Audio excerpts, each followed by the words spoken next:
Om Sai Ram, Sai Satcharitra, Chapter 2. This chapter covers the following: objective of writing the work, incapacity and boldness in the undertaking, the heated discussion conferring the significant and prophetic title of Hemat Panth, and the necessity of Guru. Objective of writing the work. In the first chapter, I described Sai Baba's miracle of checking and destroying the epidemic of cholera by grinding wheat and throwing the flour on the outskirts of the village. I also heard about some more miracles of Sai Baba to my great delight, and this delight inspired me to write this poetic work. I also thought that the description of these grand miracles would be interesting and instructive to Baba's devotees and would destroy their sins. So I began to write about the sacred life and teachings of Sai Baba. And the life of the saint is neither logical nor dialectical. It shows us the true and great path, incapacity and boldness in undertaking the work. Hemat Panth initially believed that he was not fit to undertake this work. He said, "I do not know the life of my intimate friend, and nor do I even know my own mind. Then how can I write the life of a saint or describe the nature of incarnations, which even the Vedas were unable to do? One must be a saint himself before he could know other saints. Then how can I describe their glory? To write about the life of a saint is the most difficult of undertakings. One may as well measure the depth of the water of the seven seas or enclose the sky with cloth. I knew that this was the most venturous of undertakings and that it might expose me to ridicule. I therefore invoked Sai Baba's grace. The most famous poet saint of Maharashtra, Sri Jnaneshwar Maharaj, has stated that the Lord loves those who write about the lives of saints. The saints also have a peculiar method of getting the service which the devotees long for successfully accomplished. The saints inspire the work, and the devotee becomes merely an indirect cause or instrument to achieve this end. For instance, in 1700 Shaka year, the poet Mahipati aspired to write about the lives of saints. Saints inspired him and got the work done. Similarly, in 1800 Shaka year, Daskanu's service was accepted. The latter wrote 4 works: Bhakta Vijaya, Santa Vijaya, Bhakta Lilamrit, and Santa Kathamrit. In chapters 31, 32, and 33 of Bhakta Lilamrit and in chapter 57 of Santa Kathamrit, the sweet life and teachings of Sai Baba are very well depicted. These have separately been published in the Sai Leela magazine. The readers are requested to read these chapters. Sai Baba's wonderful Leelas are also described in a small book named Sri Sainath Bhajanamala by Mrs. Savitri Bai Raghunath Tendulkar of Bandra. Daskanu Maharaj has also composed various sweet poems on Sai Baba. A devotee named Amidas Bhavani Mehta has also published some stories about Baba in Gujarati. A few editions of Sainath Prabha, a magazine produced by the Dakshina Bhiksha Sansthan of Shirdi, have also been published. Then one might ask the question, since so many works regarding Sai Baba exist, why should this Satcharitra be written, and what is its necessity? The answer is plain and simple. The life of Sai Baba is as wide and deep as the infinite ocean, and everyone can dive deep into it and take out precious gems, that is, of knowledge and devotion, and distribute them to the aspiring public. The stories, parables, and teachings of Sai Baba are indeed wonderful. They will give peace and happiness to people who are afflicted with sorrows and heavily loaded with the misery of this worldly existence, and will also bestow knowledge and wisdom, both in the worldly and spiritual domains. If these teachings of Sai Baba, which are as interesting and instructive as Vedic lore, are listened to and meditated upon, the devotees will get what they long for, that is, union with the Brahman, mastery in Eightfold Yoga, bliss of meditation, etc. So I thought that I should compile these stories, and thus that would be my best service. This collection would be very delightful to those simple souls whose eyes were not blessed with Sai Baba's darshana. So I set about collecting Sai Baba's teachings and expressions, the outcome of his boundless and natural self-realization. It was Sai Baba who inspired me in this matter. In fact, I surrendered my ego at his feet, thought that my path was clear and that he would make me quite happy here and in the next world. I could not myself ask Sai Baba to give me permission for this work, so I requested Mr. Madhavrao Deshpande, alias Shama, Baba's most intimate devotee, to speak to him for me. He pleaded for my cause and said to Sai Baba, "This Anna Sahib wishes to write your biography, so don't say that you are a poor, begging fakir and that there is no need to write it. Instead, if you agree and help him, your feet, that is your grace, will accomplish the work. Without your consent and blessings, nothing can be done successfully." When Sai Baba heard this request, he was moved and blessed me by giving me his udi, that is, sacred ashes, and placing his boon bestowing hand on my head and said, "Let him make a collection of my stories and experiences and keep notes and memos. I will help him. He is only an outward instrument. I shall myself write my autobiography and satisfy the wishes of my devotees. He should get rid of his ego and surrender it at my feet. He who acts like this in life, him I help the most. And about my life stories, I serve him in his house in all possible ways. When his ego is completely annihilated and no trace of it remains, I myself shall enter into him and shall write about my own life. Hearing my stories and teachings will create faith in devotees' hearts, and they will easily get self-realization and bliss. Let there be no insistence on establishing one's own view, no attempt to refute others' opinions, and no discussions for pros and cons of any subject." The word discussion reminded me of my promise to explain the story behind my receiving the title of Hemat Pant. And now I shall relate this story. I was very friendly with Kaka Sahib Dikshit and Nana Sahib Chandorkar. They pressed me to go to Shirdi and receive Baba's darshana, and I promised them to do so. But something happened meanwhile which prevented me from going to Shirdi. The son of a friend fell ill.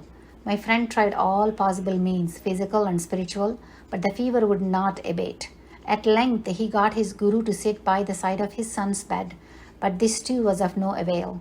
Hearing this, I thought to myself, what is the utility of the guru if he could not save my friend's son? If the guru can't do anything for us, why should I go to Shirdi at all? Thinking in this way, I postponed my Shirdi trip. But the inevitable must happen, and it happened in my case as follows. Mr. Nana Sahib Chandorkar was going on tour to Basain. From Tana, he came to Dadar and was waiting for the train bound for Basain. In the meanwhile, a Bandra local train arrived. He sat in it and came to Bandra, sent for me, and took me to task for putting off my Shirdi trip. Nana's argument in favor of my Shirdi trip was convincing and delightful, and so I decided to start for Shirdi the same night. I packed my luggage and started for Shirdi. I planned to go to Dadar and from there to catch the train for Manmad, and so I booked myself a ticket to Dadar and sat in the train. As the train was about to start, a Muslim man came hastily to my compartment and, seeing all my paraphernalia, asked me where I was going. I told him my plan.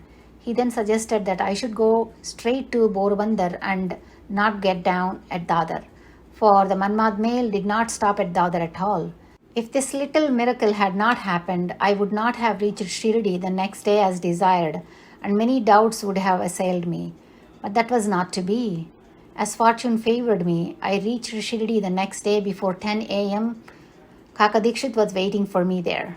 This was in 1910, and there was only one place, Sateswada, for lodging pilgrim devotees. After alighting from Tanga, that is, a small horse-drawn carriage, I was anxious to receive darshana. When the great devotee Tatya Sahib Nulkar returned from the masjid, he said that Sai Baba was at the corner of the Wada and that I should first receive Baba's preliminary darshana and then, after a bath, see him at leisure. Hearing this, I ran and prostrated before Baba, and my joy knew no bounds. I found more than what Nana Chandorkar had told me about. All my senses were satisfied, and I forgot thirst and hunger.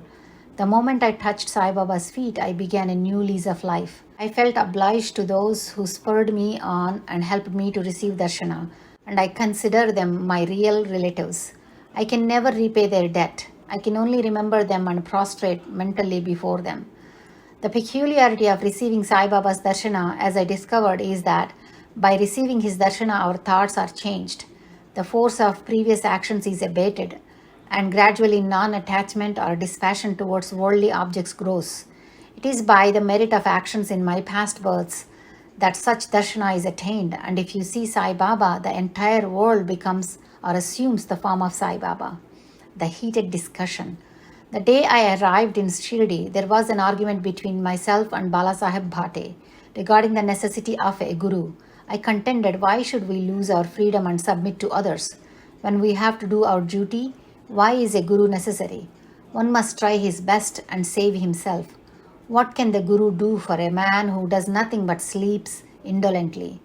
And Mr. Bhate took up the other side and said, whatever is bound to happen must happen. Even great men have failed.